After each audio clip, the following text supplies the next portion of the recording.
دیکھیے قرآن گواہی دے رہا ہے، نوجوانان ملت اسلامیہ گواہ رب کا قرآن ہے۔ محمد الرسول اللہ والذین معه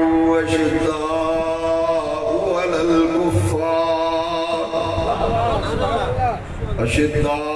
على الكفار رحماء بينهم تراهم ركعا سجدا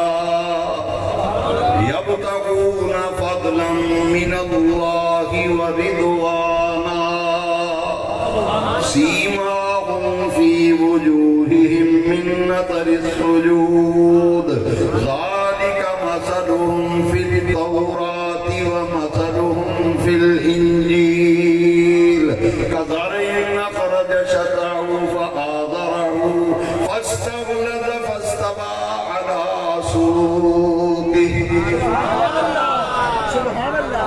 اللہ فرماتا ہے کہ اپنے محبوب کے جان نثاروں و فحشیات صحابہ کی شانیں صرف قرآن میں نہیں، تورات و انجیل میں بھی محبوب کے صحابہ کی جانیں۔ مثلا فی التورات، ہم نے تورات و انجیل میں بھی اصحاب رسول کی شانیں بیان کی۔ ہم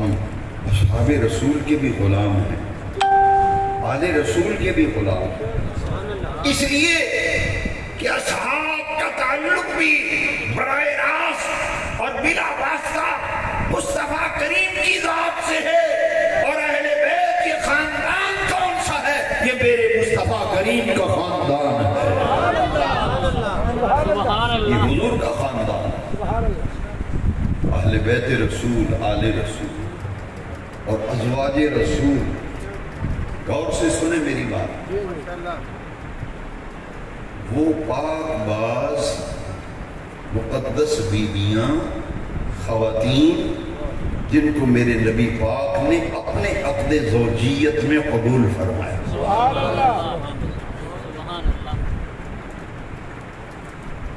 جنہوں نے میرے آقا کریم علیہ السلام کے حرم میں آنے کا شرف حاصل کیا۔ قرآن نے ان تمام مقدس خواتین کو ایک ٹائٹل دیا۔ قرآن نے کہا یہ امہات المومنین ہیں، وہ پاک باز عورتیں جن کو میرے نبی کریم نے اپنے نکاح میں قبول فرمایا۔ قرآن کہتا ہے میرے محبوب کی تمام بیویاں ایمان والوں کی مائیں ہیں۔ حضور کی بیویاں ایمان والوں کی مائیں ہیں۔ النبی اولا بالمؤمنین من انفسہم، اللہ فرماتے ہیں میرے محبوب تمہاری جانوں سے بھی زیادہ قریب، حضور ہماری جانوں سے بھی اولا بمانا اقرب۔ النبی اولا بالمؤمنین من انفسہم وازواجہ امہاتہم، دنیا والوں رسول اللہ کی تمام بیویاں صلی اللہ علیہ وسلم ایمان والوں کی مائیں ہیں۔ حضور کی تمام بیویاں ایمان والوں کی مائیں ہیں۔ تو بھئی ہم تو ازواج رسول کے بھی اخلاص کیش ہیں، اصحاب رسول کے بھی نیاز کیش ہیں، اور خانوادہ نبوت اہل بیت اطہار ان کی عزت و عظمت کے دل و جان سے قائل ہے۔ ہاں ہاں سن لیجئے اور غور سے سن لیجئے کہ ہماری نماز نہیں ہوتی جب تک ہم نماز میں آل رسول پر درود نہیں پڑھ لیتے۔ نعرہ تکبیر، نعرہ رسالت، نعرہ تحقیق، نعرہ حیدری اور ازواج رسول سب کے بیان ہیں۔ اور یہ گھرانہ کون سا ہے جس کی آغوش میں حسین نے پرورش پائی، جس گھرانے میں حسین پلے بڑے، اور شہادت کا سفر میرے امام پاک نے جس گھرانے سے شروع کیا اور جس گھرانے میں پرورش پائی،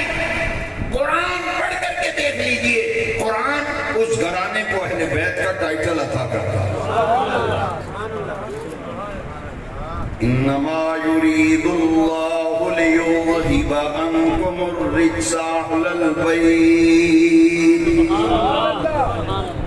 انما يريد الله ليذهب عنكم الرجس اهل البيت ويطهركم تطهيرا. یہ اہل بیت ہے. کسی نے کیا خوب کہا، اس شکی کی ہے حکومت، ہائے کیا اندھیر ہے، دن دہاڑے لٹ رہا ہے کاروان اہل بیت. یہ اہل بیت جن کی عزت و عظمت کا پرچار، جن کے مقام و مرتبے کا پرچار، جن کی عزت و عظمت کے تذکرے اللہ کا قرآن کر رہا ہے. کیا مقام ہوگا ان ہستیوں کا جن کو اپنی آغوش میں اور کمبل کے نیچے رحمت کائنات آمنہ تلال فرماتے ہیں اللہم ہؤلاء اہل بیتی، یا اللہ یہ بھی میرے اہل بیت ہیں، وطہرہم تطہیرا، اور یا اللہ انہیں ایسے پاک کر دے جیسے پاک کرنے کا حق ہو.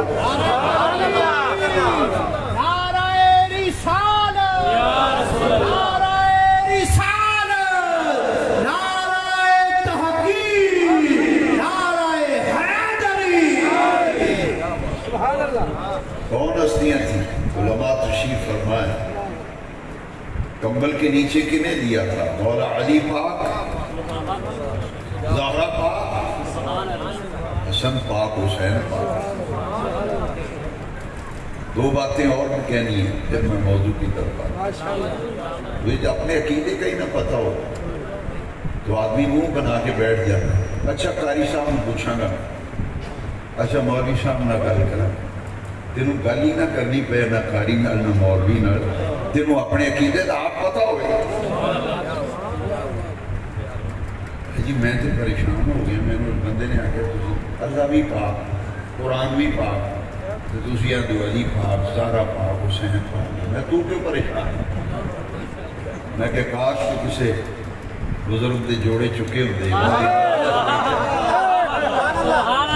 کھڑک کے جواب دینا سی. جی میں تراویاں پیچھے سامنے دی لگ دی ہوئے نا قارینہ تے کھڑک کے جواب دینا ہے ان الذین آمنوا والذین حاجروا. سبحان اللہ سبحان اللہ. جی پتہ ہوئے تو بندہ دیر ٹھلا نہیں پہنتا، نہ پتہ ہوئے پھر اچھا قاری صاحب نے پوچھا، میں کہ یہ ساری عمر لنگی گلا کرتے اجے تو ہمیں پتہ نہیں لگا. علی پاک، حسن پاک، زہرا پاک، حسین پاک، کوئی اچھی کام پاک آخنے ہیں ارشاں والے رب نے قرآن بھی چنانو پاک آکھیا ہے. انہوں کیوں پاک آخنے ہیں؟ رب نے انہوں قرآن میں پاک آکھیا ہے. یرید اللہ لیذہب عنکم الرجس اہل البیت. جدا پنجابی زبانہ یہ بھی جس کاروی تے جس گڑی بھی حضور دے اہل بیت رہتے آئے ہیں، جس گڑی بھی جس محلے تے کاروی اہل بیت نے اس گڑی وچوں نجاست کی آلودگی تے نجاست لنگڑ دی اجازت نہیں.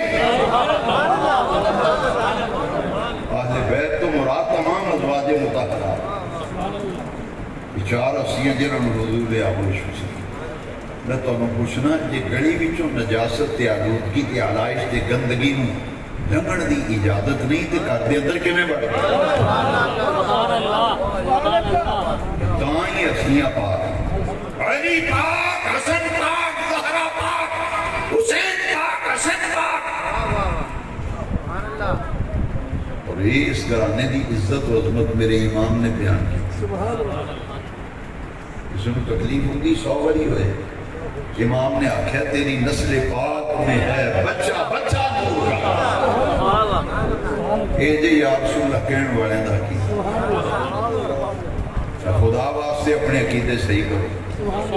جنہیں لایا گلی وہ دن اچھا عقیدہ مضبوط رکھو. امام نے میں نہیں آکھیا تیری نسل پاک میں ہے. ایک باری کہہ دو یار تیری نسل پاک میں ہے بچہ بچہ نور کا. تو ہے عین نور. تیرا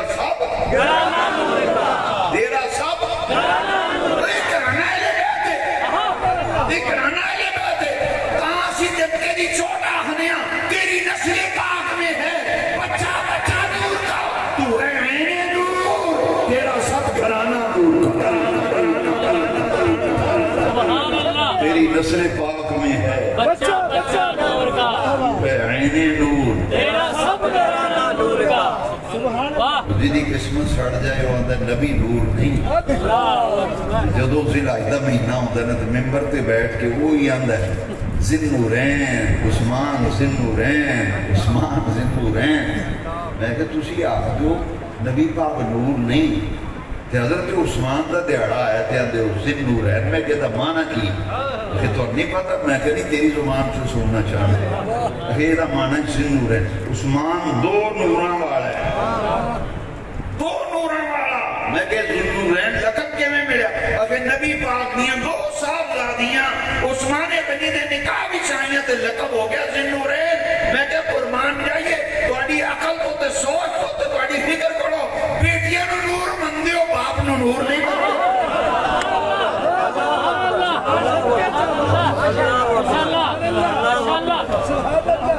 وہی گلا پھاڑ پھاڑ کے پھر مفتی بھی بولتا ہے ذی النورین عثمان ذی النورین میں کہ اسی تے پورے کرانے نو مننے تیری نسل پاک میں ہے بچہ بچہ نور کا تو ہے عین نور تیرا سب گرانا نور کا تیرا سب گرانا نور کا یوں کہا کرتے ہیں سنی داس والے یہ ادب گستاخ فرقے کو بتا دے اے حسن یوں کہا کرتے ہیں سنی یوں کہا کرتے ہیں سنی ہم تو بھئی ازواج کے بھی غلام ہیں ازواج رسول اصحاب رسول اور آل رسول الحمدللہ اور جب اصحاب رسول کا دن آتا ہے تو ڈھڑنے سے مناتے ہیں آل رسول کے ایام آتے ہیں ڈھڑنے سے مناتے ہیں ہمارے ہاں تو 3 رمضان کو بڑا لنگر ہوتا ہے زہرا پاک 21 رمضان کو مولا علی پاک کا لنگر ہے 10 محرم کو حسین پاک کا لنگر ہم تو سب کے نیاد مانتے ہیں یوم صدیق اکبر بھی لنگر یوم عمر بھی لنگر ہم تو لنگر والے ہیں اس لیے کہ پلتے ہی مدینے والے کے لنگر پہ ہیں تیرے ٹکڑوں پہ پلے پہ نہ ڈال جھڑکیاں کھائیں کہاں چھوڑ کے ساتھ اس لیے بھائی ہم تو ان کا احترام اس لیے کرتے ہیں کہ ان کی نسبت رحمت کائنات سے ہے محرم شریف میں ایک ایسا حادثہ کربلا میں ہوا عراق ملک کا نام عراق ہے اور اس کے قریب ایک بستی ہے قصبہ ہے جس کا نام ہے کوفہ اور کوفے کے بالکل مضافات میں ایک میدان ہے مقام ہے جس کا نام کربلا ہے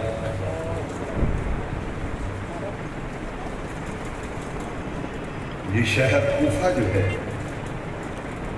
اسے بسانے والے مولا علی بسانے والے کون ہیں یہاں تو کوئی بستی نہیں تھی کوئی آبادی نہیں تھی یہاں حضرت سعد ابن ابی وقاص رضی اللہ عنہ عشرہ مبشرہ میں سے سب سے پہلے انہوں نے اس جگہ کا انتخاب کیا کہ یہاں عراق فتح ہونے کے بعد وہاں شہر کو بسایا گیا اور حضرت سیدنا علی المرتضیٰ کرم اللہ تعالی وجہ کریم نے اپنی خلافت میں دار خلافہ جو ہے وہ مدینہ منورہ سے کوفہ منتقل کیا اسی کے قریب کربلا میں واقع ہوتا ہے سن 61 ہجری میں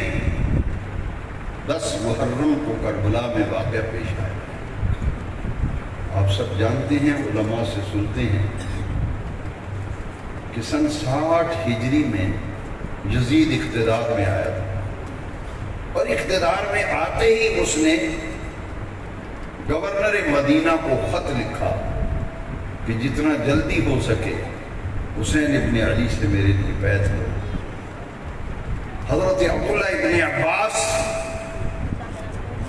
حضرت عبداللہ ابن عمر اور حضرت عبداللہ بن زبیر 3 یہ شخصیات کی چوتھے سیدنا امام حسین رضی اللہ ان سے بیعت لی جائے۔ سب جانتے تھے کہ یزید فاسق و فاجر، حدود اللہ کو پامال کرنے والا، اقتدار میں آتے ہی اسلام کے نظام خلافت سے ہٹ کر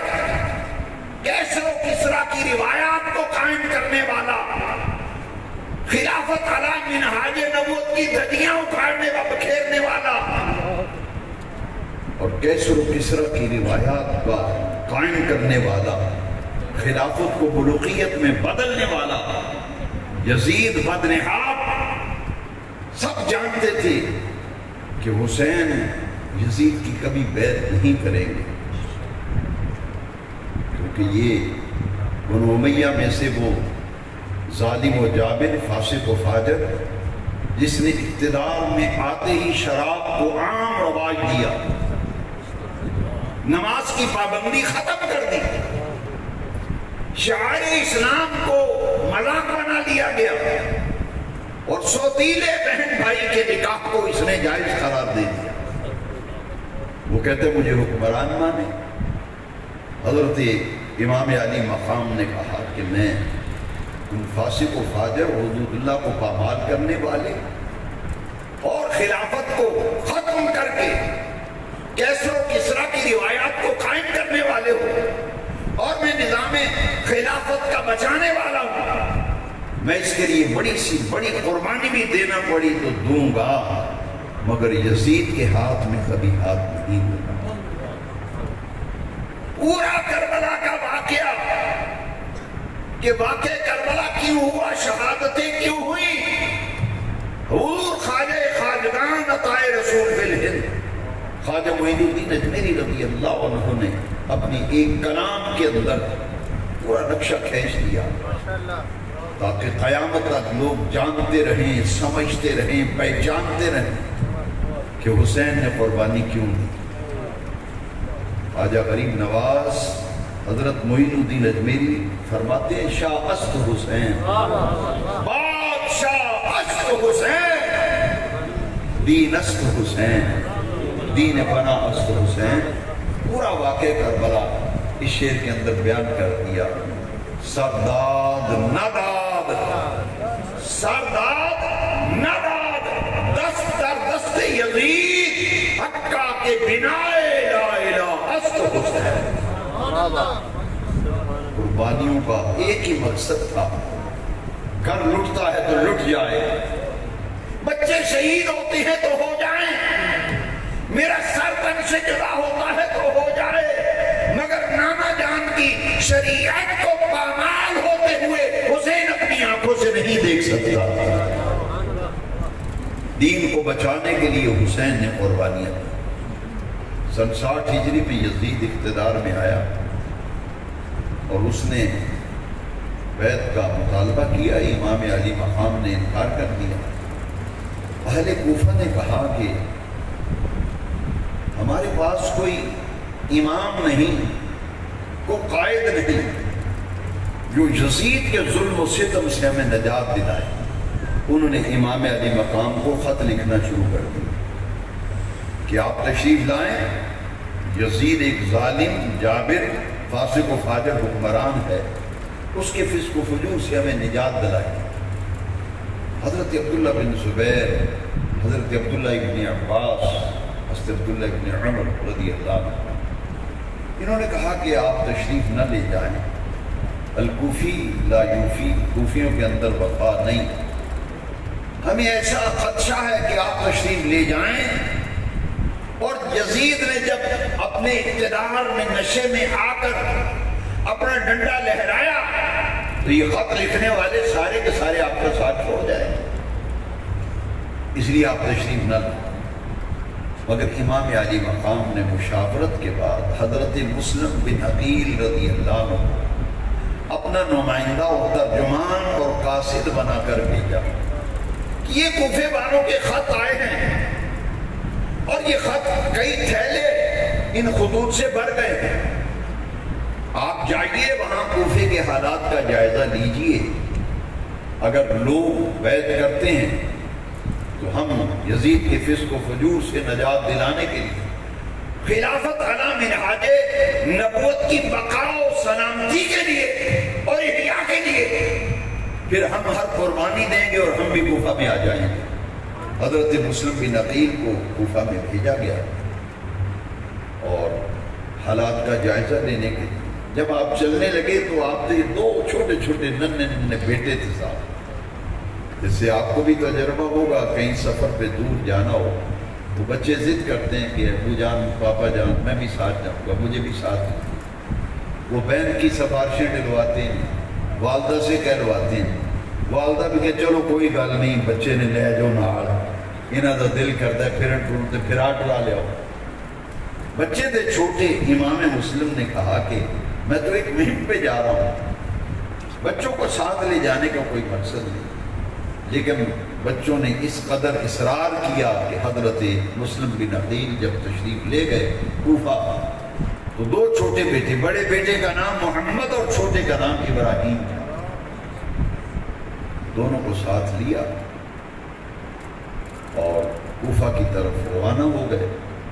جب کوفہ میں پہنچے تو لوگ تو انتظار میں تھے، آپ نے وہ خط لکھائے کہ یہ فلاں فلاں آدمی نے خط لکھا ہے کہ ہمیں یزید کے فسق و فجور سے نجات دلائیے، ہمارا کوئی قائد نہیں، امام نہیں، آپ تشریف لے آئیے، ہم بیعت کرتے ہیں۔ دیکھتے ہی دیکھتے 12,000 کوفیوں نے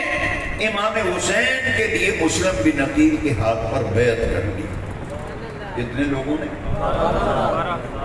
12,000 لوگوں نے۔ تاریخ طبری کے حوالے سے آج میں بات کر رہا ہوں، اگرچہ تاریخ ابن اثیر میں بھی موجود ہے۔ سوانح کربلا میں صدر الافاضل مولانا سید نعیم الدین مراد آبادی رحمۃ اللہ علیہ، جو میری سرکار اعلیٰ حضرت کے خلیفہ اجل ہیں، انہوں نے بھی لکھا کہ کوفیوں نے حضرت مسلم بن عقیل کے ہاتھ پہ بیعت کر دی، امام حسین کے لیے بیعت کی گئی اور مسلم بن عقیل کے 12,000 لوگ بیعت کر دی۔ جب بیعت ہو گئی ادھر یزید کو جاسوسوں نے اطلاع بھیجی کہ تم دمشق میں مزے کر رہے ہو، اقتدار سے لطف اندوز ہو رہے ہو، عیش و عشرت کی زندگی بسر کر رہے ہو، لیکن دیکھو کوفہ میں تو 12,000 آدمی جو ہیں انہوں نے حسین ابن علی کے لیے مسلم بن عقیل کے ہاتھ پہ بیعت کر دی۔ کوفہ کے جو گورنر تھے حضرت نعمان بن بشیر رضی اللہ عنہ، وہ میرے آقا کریم علیہ السلام کے جلیل القدر صحابی تھے اور محب اہل بیت تھے۔ انہوں نے کوئی تعرض نہ کیا، لوگ بیعت کر رہے ہیں، انہوں نے خاموشی اختیار کی اور جاسوسوں نے کہا کہ نعمان بن بشیر جو ہیں کمزوری دکھا رہے ہیں اور حسین زور پکڑ رہے ہیں کوفہ میں، 12,000 بندہ تو بیعت ہو گیا، اگر امام مسلم بن عقیل لکھیں حسین ابن علی کو کہ حالات سازگار ہیں آپ تشریف لے آئیں تو یہ تو آپ کے اقتدار اور حکومت کے لیے بہت بڑا خطرہ بن جائے گا، اس لیے ایسا کرو۔ جتنے بھی خفیہ ایجنسیاں تھیں انہوں نے مشورہ دیا کہ کوفے کے گورنر کو معزول کر کے، بڑا ایک متشدد قسم کا انسان تھا، خونخوار قسم کا بھیڑیا تھا، ابن زیاد ابن مرجانہ، اس کو کوفے کا گورنر بنا دو تاکہ وہ آتے ہی مسلم بن عقیل کو پکڑ لے اور گرفتار کر کے ان کو قتل کر دے۔ یزید نے حکم نامہ جاری کیا کہ گورنر کوفہ نعمان بن بشیر کو میں معزول کرتا ہوں اور نعمان بن بشیر کی جگہ میں ابن زیاد جو بصرے کا گورنر ہے اس کو اضافی چارج دے رہا ہوں، وہ بصرے کا بھی گورنر رہے گا لیکن کوفے کی گورنری بھی میں نے اس کے سپرد کر دی۔ تقرری جب ہو گئی تو دوسرا آرڈر یہ آیا کہ جاتے ہی مسلم بن عقیل کو گرفتار کر لو اور گرفتار کرنے کے بعد اسے قتل کر دو، اور جن لوگوں نے بیعت کی ہے ان سے کہو کہ تمہاری جائیدادیں ضبط ہو جائیں گی، تمہاری عورتیں بیوہ ہو جائیں گی، تمہارے بچے یتیم ہو جائیں گے، اگر تم نے یزید کی مخالفت کی تو پھر تیار ہو جاؤ، حکومت ایکشن لے گی۔ عبیداللہ بن زیاد کے لیے ایک بڑا چیلنج تھا کہ پورا کوفہ تو امام علی مقام سے محبت کا دعوے دار تھا، مسلم بن عقیل کی بیعت بھی کر چکا تھا۔ اب ایک گورنر جو نیا گورنر بن کے آ رہا ہے دوسرے گورنر کو معزول کر رہا ہے، اس کا کوفے کی حدود میں داخل ہونا ایک بہت بڑا مسئلہ بن گیا کہ یہ لوگ 12,000 افراد اگر مقابلے میں آ گئے تو ابن زیاد کو تو شہر میں داخل نہیں ہونے دیں گے۔ ابن زیاد بڑا مکار قسم تھا، بڑا چالاک قسم کا انسان تھا۔ اس نے حجازی لباس پہنا، وہ لباس جو حجاز مقدس کے لوگ پہنتے ہیں، اپنا وہی لباس پہنا اور ساتھ 25-30 آدمیوں کا ایک دستہ لیا اور نقاب کر لیا چہرے کے اوپر، لباس حجازی پہنا ہوا ہے، اور اس راستے سے کوفے میں داخل ہوا جو حجاز مقدس سے راستہ آتا تھا۔ جب شہر میں داخل ہوا لوگوں کو انتظار تھا کہ حسین ابن علی آ رہے ہیں، انہوں نے سمجھا حسین ابن علی آ گئے، گھروں سے لوگ نکل آئے اور اس کا استقبال کرنے لگے، مگر وہ ایسا کمینہ انسان تھا کہ خاموش رہا۔ نعرے لگ رہے ہیں، مرحبا یا ابن رسول اللہ صلی اللہ علیہ وسلم، حسین رسول اللہ کے بیٹے تشریف لے آئے، مرحبا سب مرحبا، استقبال ہو رہا ہے، اور چالاک و عیار خاموش ہو کر کے بیٹھا ہوا۔ جب شہر کی حدود کے اندر داخل ہو گیا، وہ سمجھ گیا کہ میں گورنر ہاؤس کے بالکل قریب پہنچ گیا ہوں۔ جب مین گیٹ پہ آیا تو اس نے اپنا چہرے کا نقاب الٹ دیا، اس نے کہا تم لوگوں نے سمجھا حسین ابن علی آئے ہیں،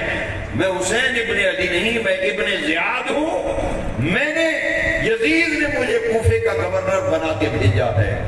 اور ایسے کرو مسلم بن عقیل کی بیعت توڑ دو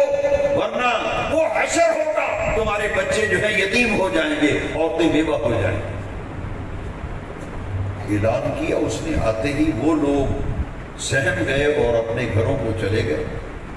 دارالامارات میں ابن زیاد داخل ہو گیا، اور اگلے دن صبح ہی اس نے کوفے کے بڑے بڑے گھرانے اور خاندان بلائے۔ وہ خاندان، وہ گھرانے، وہ قبیلے جن کا پورے شہر پہ اثر تھا، انہیں بلا کر کہا کہ دیکھو یزید نے مجھے بھیجا ہے کوفے کا گورنر بنا کر، یہ میرے پاس آرڈر ہے کہ مسلم بن عقیل کو پہلے گرفتار کرو، اگر وہ بیعت کرتے ہیں غلامی اور فرما برداری میں آتے ہیں تو ٹھیک ہے، ورنہ اسے قتل کر دو۔ تو یہ میرے پاس آرڈر موجود ہے، اس لیے میرا مشورہ یہ اپنی جانیں بچاؤ اور عافیت میں رہو، یزید کی مخالفت نہ کرو، اس کے خلاف آواز نہ اٹھاؤ، مسلم بن عقیل کی بیعت توڑ دو۔ حضرت مسلم بن عقیل رضی اللہ تعالیٰ عنہ آپ کوفے میں ایک محب اہل بیت شخص تھا جس کا نام مختار بن عبید تھا، اس کے گھر میں تشریف فرما تھا، کیونکہ جب آپ مدینہ منورہ سے آئے تھے تو مختار نے اپنے گھر میں انہیں ٹھہرایا تھا کہ حضور کے خاندان کے فرد ہیں، میری خوش قسمتی ہے کہ میں ان کا میزبان بنا۔ لیکن حضرت مسلم بن عقیل نے جب کوفے کے حالات دیکھے کہ سب لوگ ساتھ چھوڑ گئے اور 12,000 بیعت کرنے والا جو ہے ان کے رخ بدل گئے، یزید نے جب اقتدار کا ڈنڈا لہرایا ہے ہر کوئی ڈر گیا۔ اب تنہائی جب محسوس کی اور امام مسلم بن عقیل کی گرفتاری کا آرڈر دے دیا ابن زیاد نے، جو انہیں گرفتار کرائے گا اسے انعام ملے گا۔ حضرت مسلم بن عقیل نے مختار کا شکریہ ادا کیا کہ جتنے دن تم نے میری مہمان نوازی کی اور تم نے میری میزبانی کی، میں دل سے تیرا شکر گزار ہوں، لیکن آپ دیکھ رہے ہو کہ کوفے کے حالات بدل گئے، اب میری جان کو خطرہ ہے، اس لیے میں کسی محفوظ مقام پہ منتقل ہونا چاہتا ہوں۔ حضرت مسلم بن عقیل مختار بن عبید کے گھر سے ہانی بن عروہ ایک محب اہل بیت انسان تھا، دل و جان سے اہل بیت پہ فدائی تھا۔ اس نے کہا حضرت آپ میرے گھر تشریف لے آئیں، میں آپ کو اپنے گھر میں آپ کا میں پہرا بھی دوں گا اور کسی کو خبر نہیں ہونے دوں گا۔ مختار کے گھر سے حضرت مسلم بن عقیل جو ہیں وہ ہانی بن عروہ کے گھر تشریف لے گئے اور بند کمرہ جو ہے وہ دے دیا اور کسی کو کانوں کان خبر نہیں ہونے دی کہ مسلم بن عقیل کہاں ہے۔ ادھر کیا ہوا؟ اللہ اکبر، عبید اللہ بن زیاد نے جاسوس بھیجے کہ کون ہے جو خبر لے کے آئے۔ میں علماء کو متوجہ کرنا چاہتا ہوں، نازک مرحلے آگے آ رہے ہیں، ہمارے ساتھ بھی ایسا ہوتا ہے، میرے ساتھ کئی دفعہ ہوا، آپ کے ساتھ بھی ہوا ہوگا۔ جو جیل میں گئے خاص طور پر مجھ سے کہ کس طرح یہ کام چلتے ہیں، انہوں نے کہا کہ بھائی جاسوسی کرو، اس وقت مسلم بن عقیل ہے کہاں؟ ابن زیاد کا ایک غلام تھا، عبید اللہ بن زیاد کا غلام، شام کا رہنے والا تھا۔ کہاں کا؟ شام کا رہنے، کیونکہ اس کا غلام تھا۔ اس نے کہا یہ لے پکڑ 3000 روپیہ۔ لوگ کیسے بکتے ہیں، کیسے جاسوسیاں ہوتی ہیں علماء و مشائخ کی، کس طرح سے پالیسیاں چلتی ہیں۔ میں اس واقعے سے کچھ نہ کچھ خبردار ہو جائیں گے آپ، اور آپ کو محتاط رہنا ہوگا۔ کتنے پیسے لیے؟ 3000 درہم کہ یہ لے جاؤ، تمہیں مال ملے گا، پیسہ ملے گا۔ مسلم بن عقیل کا پتہ کرو کہاں ہے۔ اس نے کیا کیا؟ سر پہ ٹوپی رکھی، پگڑی باندھی، پگڑا، ایک پٹکا بھی گلے میں ڈالا، ایک تسبیح بھی لمبی لے لی، سیدھا گیا کوفہ کی جامع مسجد، جا کے نماز، سجدے پہ سجدہ، سجدے پہ سجدہ، نماز پڑھ کے تسبیح لے کے دیکھتا ہے پورے ادھر ادھر۔ جاسوسی کرنی ہے نا، مسلم بن عقیل کہاں ہے؟ روح بدلا ہوا ہے کیا؟ جاسوس یار بولو، اگر بات سمجھ نہیں ہے تو آج بولنا پڑے گا۔ جاسوس ہے، سجدے کر رہا ہے، پگڑی بھی باندھی ہوئی ہے، گلے میں پٹکا بھی نسواری ڈالا ہوا ہے، سامنے تسبیح لے کے بھی بیٹھا ہوا ہے۔ کیا کر رہا ہے؟ مسلم بن عقیل کو ڈھونڈ رہا ہے کہاں ہے، کسی طرح نمازی سے پتہ چل جائے۔ ایک بزرگ نمازی جن کے چہرے پہ بڑا نور تھا، مسلم بن اوسجہ اسدی، جو امام مسلم کے ہم نام تھے، محب اہل بیت تھے، بڑے متقی پرہیزگار، اتنا نورانی چہرہ کہ جی چاہتا تھا کہ دیکھتے ہی رہ جائے۔ پورے نمازیوں کی جب جاسوسی کی نا، اس نے کہا اے بندہ ہے مطلب انہوں میں قابو کر لے تو مینوں پتہ لگ جانا مسلم بن عقیل کتنے۔ انہیں جاندے آشا چومے اور کہا حضرت کیسے آپ مزاج اچھے ہیں؟ ہاں الحمدللہ خیریت سے۔ مجھے پتہ چلا ہے کہ نبی پاک کے گھرانے کے ایک بزرگ آئے ہوئے ہیں یہاں جن کا نام ہے مسلم بن عقیل، مجھے پتہ چلا ہے تشریف لائے، میں شام سے آیا ہوں۔ کہاں سے آیا ہوں؟ شام سے آیا ہوں، مجھے وہاں پتہ چلا رسول اللہ کے خاندان کے ایک بدر کوفہ میں آئے ہیں۔ میں نے کہا چلو ان کی زیارت کروں اور ان کے ہاتھ پہ بیعت بھی کر لوں، اور یہ دیکھو میرے پاس ہے 3000، اور میں اس لیے لایا ہوں تاکہ ان کو نذرانہ بھی پیش کروں۔ انہوں نے شک گزرا کہ کہیں جاسوس نہ ہو، مسلم بن اوسجہ اسدی۔ انہوں نے کہا یار مسجد بھری ہوئی ہے تو مجھ سے کیوں پوچھ رہا ہے؟ اور بھی نمازی ہے، کسی اور نمازی سے تم نے نہیں پوچھا، مجھ سے پوچھتے ہو مسلم بن عقیل کہاں ہے؟ اس نے کہا تھوڑا چہرہ بڑا نورانی ہے، تسی اللہ والے لگتے ہو، میں تھوڑے ہاتھ بھی چومے نے۔ میں دل نے آکھیا ہے جی مسلم کا پتہ لگ سکتا ہے تو اس بندے کو لگ سکتا ہے، یہ محب اہل بیت۔ اب وہ اللہ والے سادہ لوگ ہوتے ہیں، مولانا شیر عالم جیسے سادہ آدمی ہیں، کیا پتہ ہے پولیس والا جاسوس ہے، مفتی محمد یونس دریائی میراشی پڑھنے والے ہیں، کیا پتہ کہ انٹیلیجنس کا بندہ ہے۔ یہ سمجھتے ہیں مرید آ گیا، میں نے بھی سمجھا کہ کوئی بڑا اچھا کوئی مرید ہے محبت کرنے والا، بعد میں پتہ چلا کہ یہ صاحب تو انٹیلیجنس کے تھے۔ یہی وہ حضرت امام، میں تاریخ طبری پڑھ رہا ہوں، اپنی طرف سے میں کوئی بات نہیں کرتا۔ کیا ہوا؟ اس کے فریب میں آ گئے، کہا اچھا جگی بھائی تو ہی اپنا ہی بنانا پھر میں بھی کوئی اہل بیت تھا تم ہی اہل بیت وہ تھا جاسوس وہ تو گورنمنٹ کا ایجنٹ تھا خریدا ہوا تھا بکا ہوا تھا مسلم بن عقبہ نے کہا کوئی غلطی نہیں میں تینوں لے چلنا میں حضرت صاحب کی زیارت بھی کرانا وہ تھا جاسوس وہ تھا گورنمنٹ کا وہ گیا اس نے جا کے ہاتھ چومے اور 3000 نظر بھی پیش کی کہ حضرت میں شام سے آیا ہوں یہ نظرانہ ہے مل ملا کے کہتے حضرت میں تھوڑا مرید ہوں بیعت کر بیعت بھی ہو گیا اب اس نے کیا چال چلن رکھا کیونکہ جاسوس تھا خریدا ہوا تھا گورنمنٹ نے اسے خریدا تھا وہ بکا ہوا تھا اس نے کیا کیا ڈیلی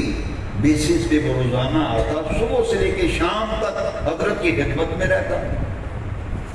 جو دن کو لوگ آتے بات چیت ہوتی شام کو جا کے ساری جاسوسی کرتے تھے 5-6 دن اسی طرح گزر گئے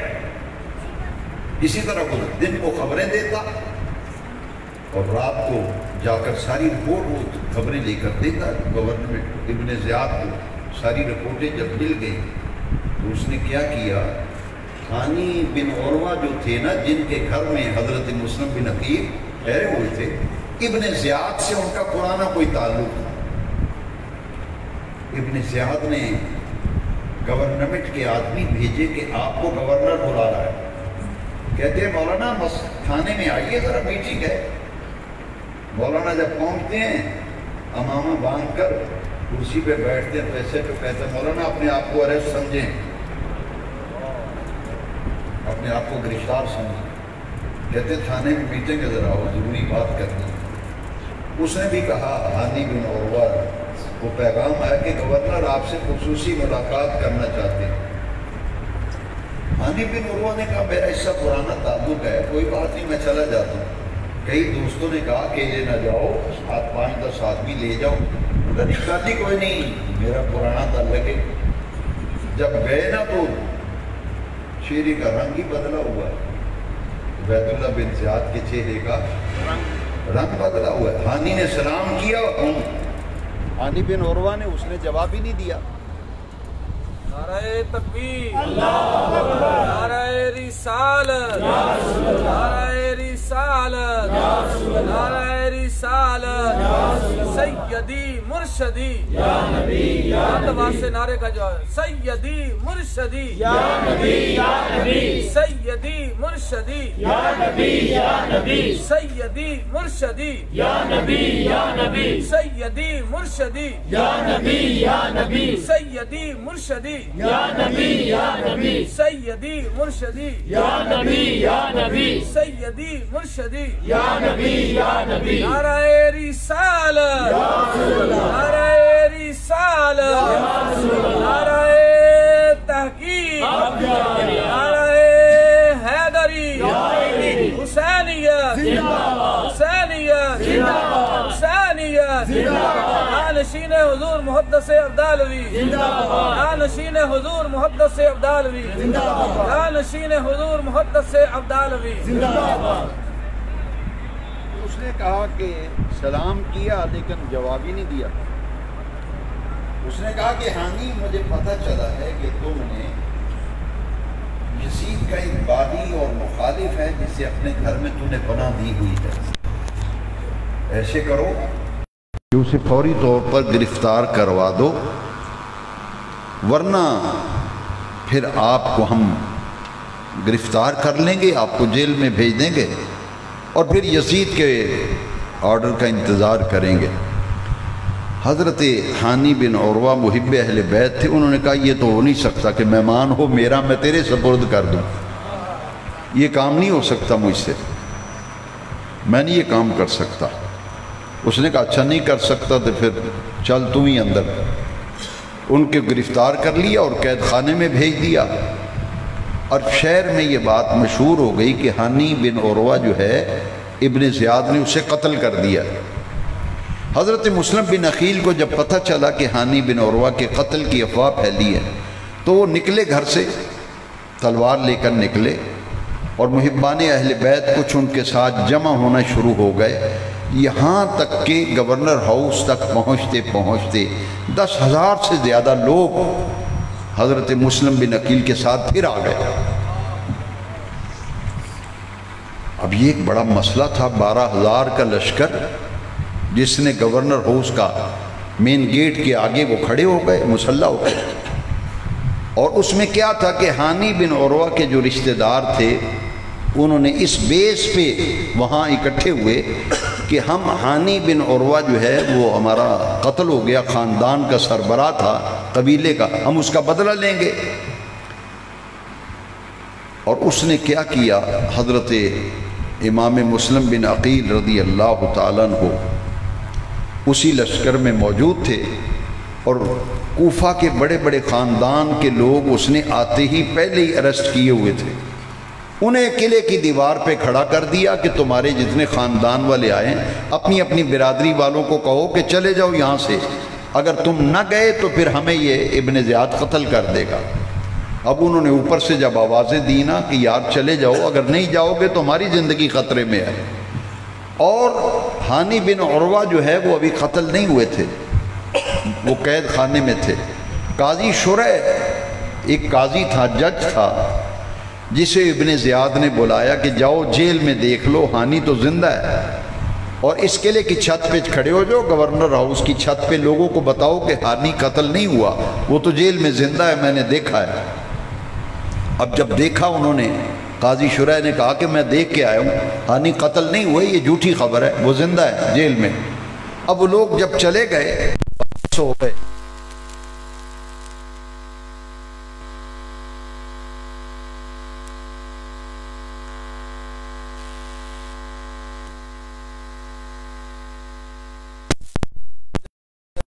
اور اتنے میں شام ہو گئی اور مغرب کی نماز کا وقت ہو گیا۔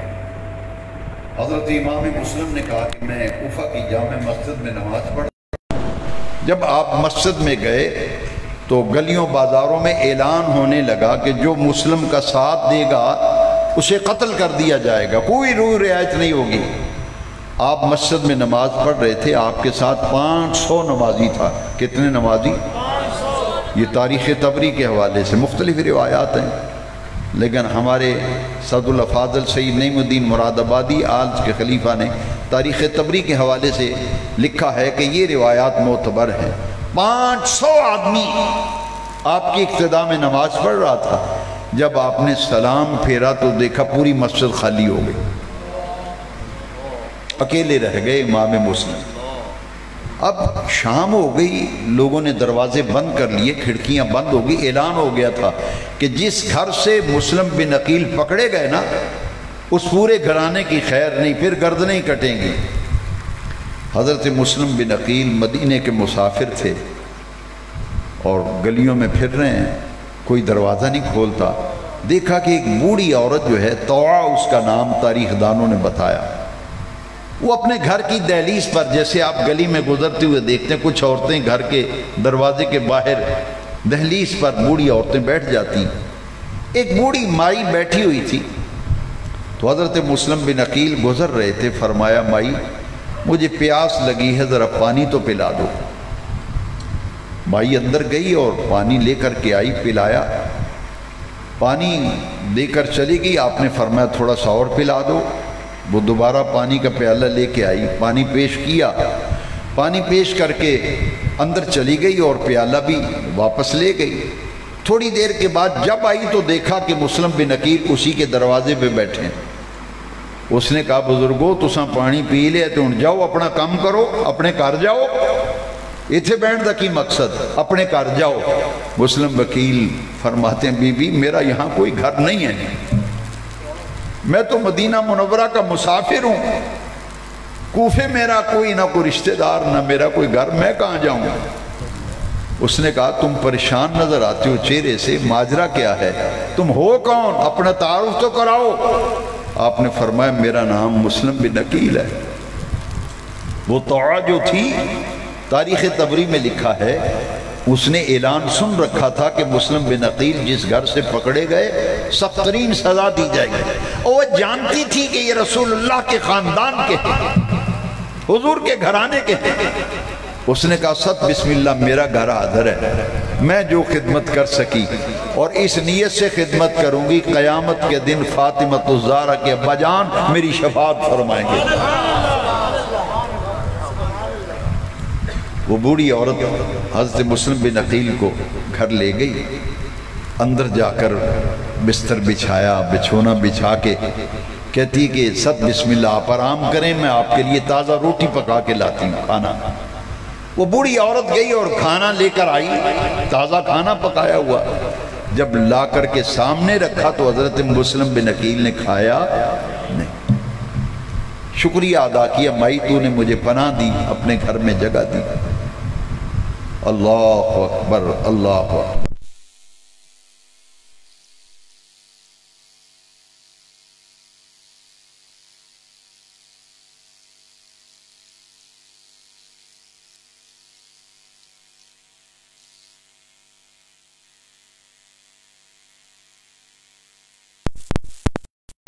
نعرہ تکبیر، نعرہ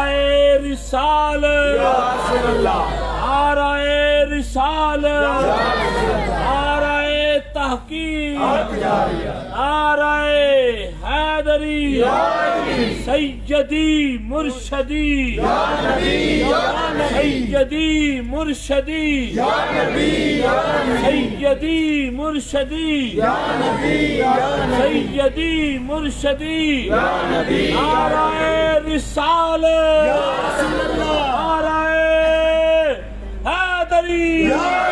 حسینیت، حسینیت، حسینیت، حسینیت۔ طاہا کا جو بیٹا ہے وہ جب گھر کو آیا تھوڑی دیر کے بعد اس نے دیکھا کہ مسلم بن عقیل کو ہمارے چھپے ہوئے ہیں۔ ادھر اعلان ہو رہا تھا کہ جو مسلم بن عقیل کو گرفتار کرا دے یا ان کی خبر دے دے اس کو انعام و اکرام بھی دیا جائے گا، اسے مال ملے گا، اسے دولت ملے گی۔ تو طاہا کا بیٹا خاموشی سے نکلا، اس نے جا کر جاسوسی کر دی کہ مسلم بن عقیل ہمارے گھر میں موجود ہے۔ سپاہی جب آئے آپ کو گرفتار کرنے کے لیے آپ نے تلوار نکال لی اور وہاں کئی کوفیوں کو آپ نے واصل جہنم کیا، یہاں تک کہ آپ کے سر پر جو تلوار کا وار ہوا اس سے اوپر والا ہونٹ بھی نیچے والا ہونٹ بھی شدید زخمی اور 2 دانت بھی آپ کے ٹوٹ کر گر گئے حضرت مسلم بن عقیل، اور بڑی بہادری کے ساتھ مقابلہ کر رہے تھے، لیکن اس قدر زخموں سے خون بہہ گیا کہ نڈال ہو کر آپ نے دیوار کے ساتھ ٹیک لگا لی۔ اب ہمت نہیں رہی تھی۔ اب انہوں نے کیا کیا کہ حضرت مسلم بن عقیل کو گرفتار کر لیا اور ایک شخص نے چال چلی کہ میں آپ کو پناہ دیتا ہوں، آپ میرے پاس آ جائیے۔ اس نے دھوکہ کیا، اس طرح سے امام مسلم کو لے کر گورنر ہاؤس کے دروازے پہ چلا گیا۔ ابن زیاد کے سامنے حضرت مسلم بن عقیل کو جب لے جایا گیا تو بڑی ہی بد زبانی اور بد کلامی سے وہ پیش آیا اور اس نے کہا کہ یزید کا میرے پاس آرڈر ہے، آپ فرما بردار اور مطیع بن جائیں، حکومت کو مان لیں تو آپ کو ہم چھوڑ دیتے ہیں، لیکن اگر اس کے برعکس آپ کا فیصلہ ہے تو پھر ایک ہی راستہ ہے کہ آپ کو ہم، یہ یزید کا آرڈر ہے، آپ کی گردن ہم اڑا دیں گے۔ حضرت امام مسلم بن عقیل نے فرمایا یہ تو ممکن نہیں کہ میں یزید کی حمایت کروں یا اس کے جتنے بھی کالے دھندے ہیں، سیاہ کارنامے ہیں، میں ان کی حمایت کروں، یہ ممکن نہیں۔ اس نے آرڈر دیا اور امام مسلم کو چونکہ گرفتار تھے گورنر ہاؤس کے چھت پہ لے جا کر کے آپ کی گردن کاٹ کر نیچے پھینکی گئی معاذ اللہ، اور پھر آپ کا جسد مبارک چھت سے نیچے گرایا، اور ابن زیاد نے کہا کہ ان کو قتل کرنے کے بعد گورنر ہاؤس کی چھت سے نیچے ان کا جسد پھینک دو تاکہ ان کی ہڈیاں بھی ٹوٹ جائیں۔ انا للہ و انا الیہ راجعون۔ حضرت امام مسلم بن عقیل شہید ہو گئے اور جام شہادت نوش کر لیا۔ آپ جب کوفے کی گلیوں میں پھر رہے تھے اور عورت سے پانی کا کہا تھا تو آپ کے دو بیٹے جو ساتھ آئے تھے نا، قاضی شرح جس کا بھی آپ سن چکے ہیں، یہ بھی محب اہل بیت تھے، دونوں بیٹوں کو ان کے سپرد کر آئے تھے کوفے کی جامع مسجد سے نکل کر کہ حالات بدل گئے ہیں، میرے قتل کے درپے ہیں کوفی، تو آپ ایسا کیجئے یہ دو میرے بیٹے ہیں، ان کو بحفاظت مدینہ منورہ پہنچا دیں۔ قاضی شرح کے گھر میں دونوں بیٹے تھے، کھانا کھلایا، آرام کر رہے تھے۔ امام مسلم جب شہید ہوئے تو قاضی شرح جو ہے ان دونوں بچوں کو بلا کر ان سے پیار کر رہے تھے کہ اب ان بچوں کو تلاش کریں گے، انہیں شہید کریں گے،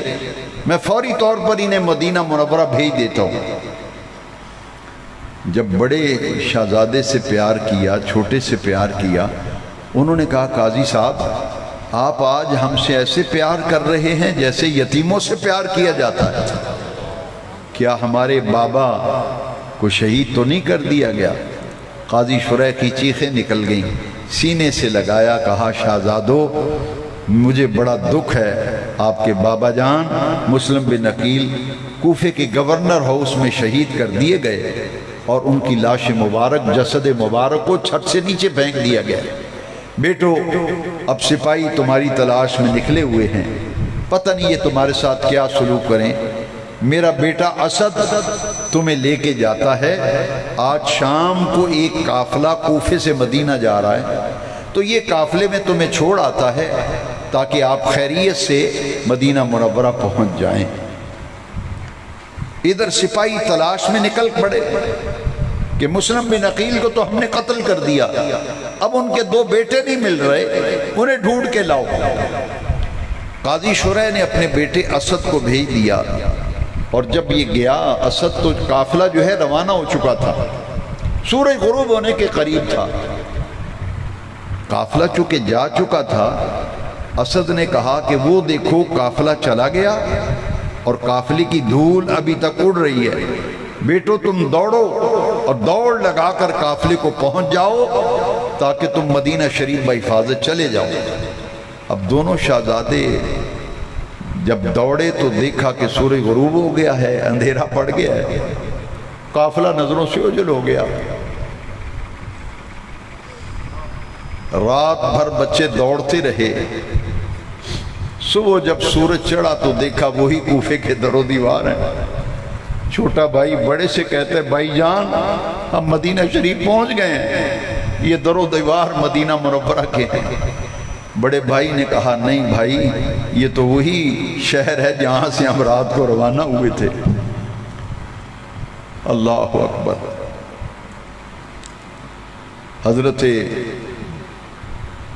قاضی شرح پریشان ہے کیا ہوگا۔ ایک عورت ایک تالاب سے پانی بھرنے کے لیے آئی نا، اس نے دیکھا کہ دو معصوم سے بچے چہرے ہیں تالاب کے کنارے بیٹھے ہوئے ہیں۔ اس نے کہا بیٹو تم کون ہو؟ بچوں نے جھوٹ بولنا تو کبھی سیکھا ہی نہیں تھا۔ دونوں نے کہا کہ ہم مسلم بن عقیل کے بیٹے ہیں اور ہم مدینے کے مسافر ہیں۔ وہ عورت نے کہا کہ بیٹو پریشان نہ ہو، میں جس عورت کی نکرانی ہوں وہ محبہ اہل بیت ہے، میں تمہیں ساتھ لے جاتی ہوں، مجھے غالب گمان یہی ہے کہ تمہیں بحفاظت مدینہ منورہ پہنچا دے۔ کوفے کے حالات بہت خراب ہیں اور بچوں تمہاری تلاش میں صبح سے لے کر لوگ نکلے ہوئے ہیں، انعام و اکرام کے وعدے کیے گئے ہیں، لوگ تمہیں ڈھونڈ رہے ہیں۔ جب مالکن کے پاس وہ عورت گئی اور کہا کہ میں تیرے لیے 2 تحفے لائی ہوں، اس نے پوچھا یہ تحفے کیسے ہیں؟ اس نے کہا کہ یہ مسلم بن عقیل کے شہزادے ہیں، آج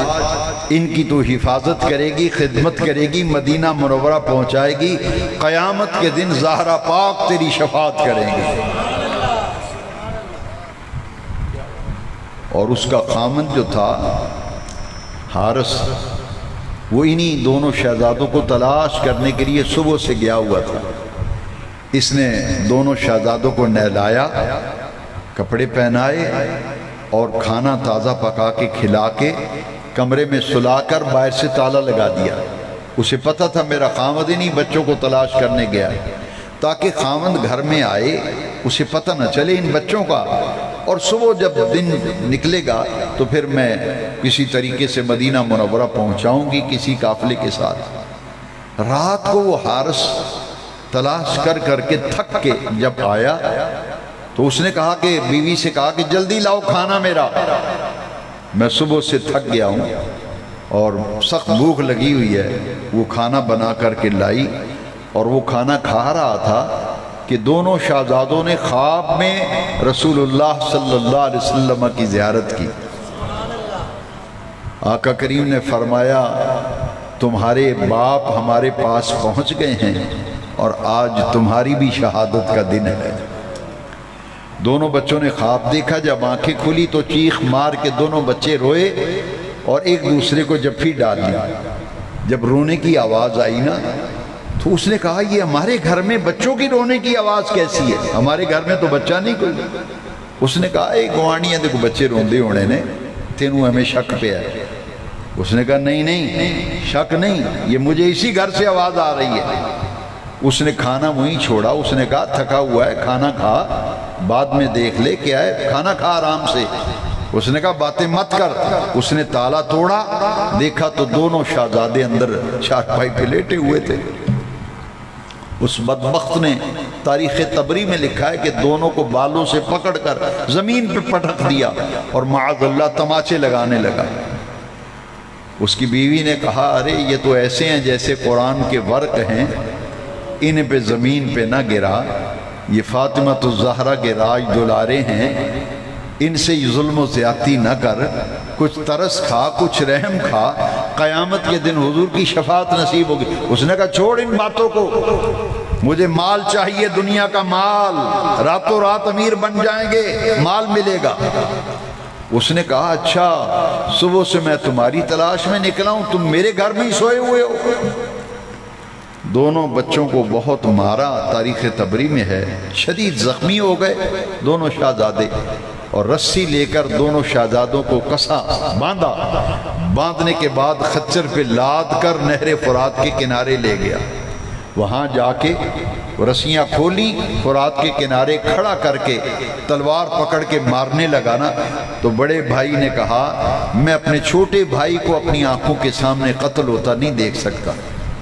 اس لیے مہربانی کر پہلے مجھے قتل کر دے۔ چھوٹے نے کہا نہیں پہلے مجھے قتل کر۔ تاریخ طبری میں لکھا ہے کہ اس نے دونوں شہزادوں کے گردن پہ تلوار ماری، دونوں کو شہید کر دیا اور ان کے دھڑ مبارک نہر فرات میں پھینک دیے، اور دونوں شہزادوں کے سر ایک تشت میں رکھ کر اوپر کپڑا دے کر سیدھا دارالامارات کی طرف چلا گیا۔ ابن زیاد کے سامنے جب پیش ہوا، اس نے پوچھا یہ میرے سامنے کیا رکھا ہے تو نے؟ اس نے کہا جناب آپ نے کہا تھا کہ جو محمد و ابراہیم کو زندہ لائے گا، گرفتار کرائے گا تو اس کو مال دوں گا، دولت دوں گا، راتوں رات امیر ہو جائے گا۔ تو یہ کپڑا اٹھا کے کہتا ہے یہ دیکھو میں تو انہیں قتل کر کے ان کے سر لے آیا ہوں، میرا انعام زیادہ بنتا ہے، مجھے اب مال دو اور دولت دو جس کا تم نے وعدہ کیا۔ اس نے کہا تیرا ستیہ ناس ہو، بیڑا غرق ہو، تجھے کس نے کہا تھا انہیں قتل کر؟ میں نے تو زندہ گرفتار کرنے کے لیے کہا تھا، اس لیے کہ میں یزید کو لکھ چکا ہوں کہ مسلم قتل ہو گئے اور ان کے دونوں بیٹوں کو ہم نے گرفتار کر لیا ہے۔ یزید نے کہا ہے کہ انہیں دمشق میں بھیج دے۔ اب یزید نے مجھ سے پوچھا تو میں کیا جواب دوں گا؟ تاریخ طبری میں لکھا ہے اس نے کہا کہ اس بدبخت کی گردن کاٹ دو، لہذا ان دونوں شہزادوں کا جو قاتل ہے اس کی گردن وہیں کاٹ دی گئی۔ دنیا کا مال، دین تو پہلے ہی ہاتھ سے نکل چکا تھا، دنیا کا مال بھی ہاتھ نہ آیا اور زندگی سے بھی ہاتھ دھو بیٹھا۔ امام مسلم بھی شہید کر دیے گئے اور آپ کے دونوں شہزادے بھی شہید کر دیے گئے۔ یہ 3 ذی الحج کا واقعہ ہے، 3 ذی الحج سن 61 ہجری، اور آپ اندازہ لگا لیجئے پھر اس کے بعد محرم شروع ہوا، سن 61 ہجری شروع ہوا، اور 10 محرم کو پھر کربلا میں امام پاک شہید ہو گئے۔ جس دن امام مسلم کوفہ میں شہید ہوئے تھے اس دن امام حسین آپ مکہ مکرمہ سے کوفہ کی طرف روانہ ہوئے تھے۔ راستے میں خبر مل گئی تھی کہ امام مسلم شہید ہو گئے، ان کے بیٹے بھی شہید ہو گئے، مگر حضرت مسلم بن عقیل کے بھائیوں اور ان کے بیٹوں نے کہا حضرت مسلم کے کہ ہم واپس نہیں جائیں گے، ہم قصاص لیے بغیر واپس نہیں جائیں گے۔ لہذا حضرت سیدنا امام حسین رضی اللہ عنہ کی معیت میں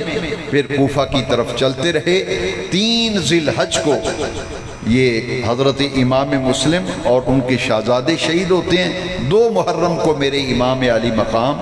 کربلا میں پہنچ گئے۔ مجھے یہی موضوع دیا گیا تھا، امام مسلم ان کے شہزادوں کی شہادت۔ اللہ تعالیٰ ان عظیم شہداء کے فیضان سے ہماری دنیا اور آخرت اچھی فرمائے۔ دعا مانگو، مشکل حالات آ جائیں، اللہ دین پر استقامت عطا فرما، ہمارا دین ہمارے ہاتھ میں مضبوطی سے قائم رہے، اور وہ عقیدہ جو اہل سنت و جماعت سچا کھرا عقیدہ صحابہ والا عقیدہ، اللہ اسی عقیدے پر زندہ رکھے، اسی عقیدے پر ہمیں موت آئے۔ ہمارے عزیزان گرامی جناب محمد نسیم صاحب، محمد مجاہد عتیق، ان کے ساتھیوں کا یہ پیار و محبت اہل بیت کی بارگاہ میں قبول ہو۔ آپ تمام حضرات نے جس استقامت اور محبت سے بیان سنا، میں سب کے لیے دین ایمان کی سلامتی کی دعا کرتا ہوں۔ علماء کرام کا شکریہ، اللہ ان کی عمروں میں علم میں برکت دے۔ یہ تو خود تشریف لے آتے ہیں، میں تو اس قابل نہیں، مگر ان کی محبت ہے، یہ تشریف لاتے ہیں، اسٹیج پہ جلوگر ہوتے ہیں، محفل کو زینت بخشتے ہیں۔ ان علماء کے دم قدم سے ہی گلشن اسلام میں بہار ہے۔ وآخر دعوانا